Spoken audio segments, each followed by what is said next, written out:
Hello everyone and welcome to another video. In today's video we are going to be ranking the Black Ops 2 Zombies maps worst to best. Here we go. And yes, in this video we are going to be including the survival maps. Number 9, Bus Depot.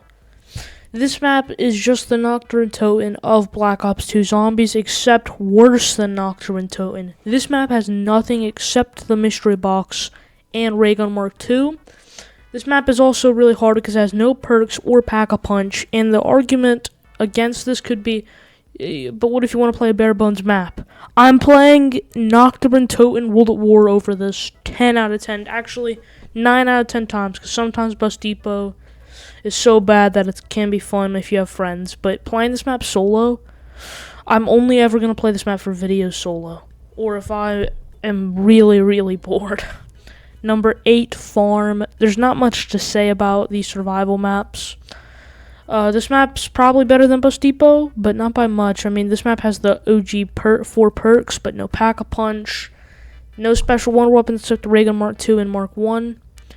And I rarely even play Farm, honestly.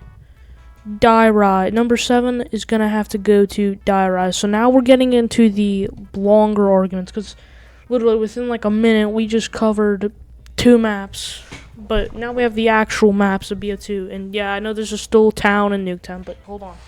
Number 7, Die Rise. See, I argued which map was better to me, Die Rise or Transit.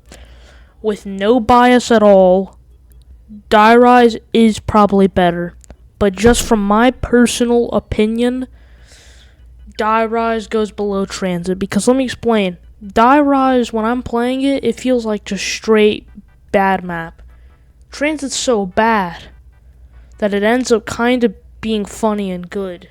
You know, we're going off of personal experience for this ranking, or not personal experience, personal preference, I guess. But this map has tons of flaws. Like the vertical map design, I don't mind it until you realize that there's constant fall damage, and you can't buy PhD Flopper, even though PhD Flopper's in the map. If I'm correct, you can see it in the map, you just can't buy it. And I think it was also in the trailer. Although I do admit that the Sickle Fire Wonder Weapon is amazing. And I like the idea of the map, but this map just didn't play out well to me. Number 6, Transit.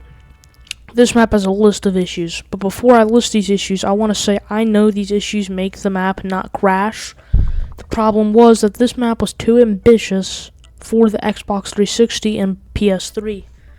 But issue number 1 is the fog. The fog is annoying, but what makes it even worse is walking through the fog, which brings me to issue 2, the denizens. These little demons just claw you and slow you down.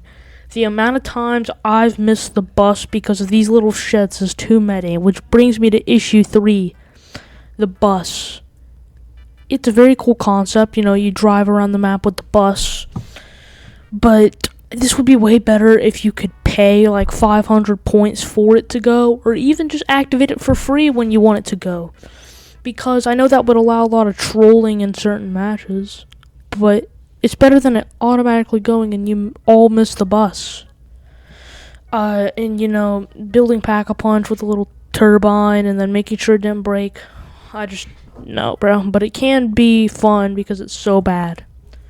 Number 5, Nuketown Survival. I know people are definitely mad with this ranking, and I get it, but I just love playing this map. I don't know if it's the memories or anything like that blinding me. I don't think it is, but I did have some great memories on this map, I will admit. That could be it. And I know the whole perk dropping from the sky and Pack-a-Punch dropping from the sky, it sucks. But I like this map. It's pretty fun. Now, if we're not talking about how fun any map is, this map is definitely low. But I like to have a good time while playing zombies. And, you know, if you're looking for a very simple, mindless map that is not like Origins, man, this is a great map to play. There's probably better ones, but yeah.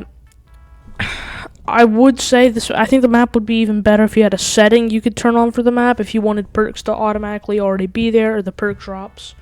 But regardless, we're moving on to the next one. There's not much to say about the next map. Number 4 is Town. This survival map is very good compared to Farm and Bus Depot. I mean, you know, it's free, but it's fun. It has Pack-a-Punch. It has the OG perks, plus Tombstone and Stamina Up. Not much to say about this map. This ranking's already over, but, you know, I have a lot of time on town. On PC and Xbox. Buried is number 3. So I wrestled again. Is Mob of the Dead or Buried better? I went with Mob of the Dead being better, but we're going back to our ranking on Buried. I love this map a lot, even though the crew is Victus. I love the lore of the map, love the map design, I like the witches area. That's already unique, but what's even more unique is Leroy/Arthur. I mean, insane feature. It just, I don't know how they came up with that, but it was insane. And the paralyzer is pretty good, I guess pretty cool at least. Only complaint that I ever hear is that it can be too easy. But what I've heard is past round 70, this map gets very hard to play for the high round strat. Maybe I've just heard that from like one, but regardless. There you go, I love Buried. Number 2 is Mob of the Dead. This map is amazing. I love the crew, I love the lore, and also the Blundered Gat and Acid Gat are goated. And Afterlife, a lot of people think that it makes the map easy, and early on, Afterlife can make the match very easy. But honestly, doing a high round on this map is very hard. I've never attempted it, but I've seen people attempt it. It's way harder than you think it would be. But another thing is, this map saved the Zombies mood, because with Transit, Die Rise, people were starting to stop doing zombies, and the Mob of the Dead kind of saved the day here. I love Mob. And then if you do the math, number 1 has got to go to Origins. This is one of my favorite maps of all time. The Primus crew is amazing. In my opinion, I think Primus is better than Ultimus, but I don't mind Ultimus, honestly. I still love Ultimus. The Stavs were cool. If I'm correct, this is the first Zombies map to add elemental wonder weapons. I'm not sure. I think it is, though. I like the World War I setting with No Man's Land. The Crazy Place was a nice little touch. And also the tank, while I rarely use it, and I think it could be utilized more in certain scenarios if they change some things about it, I still liked the tank.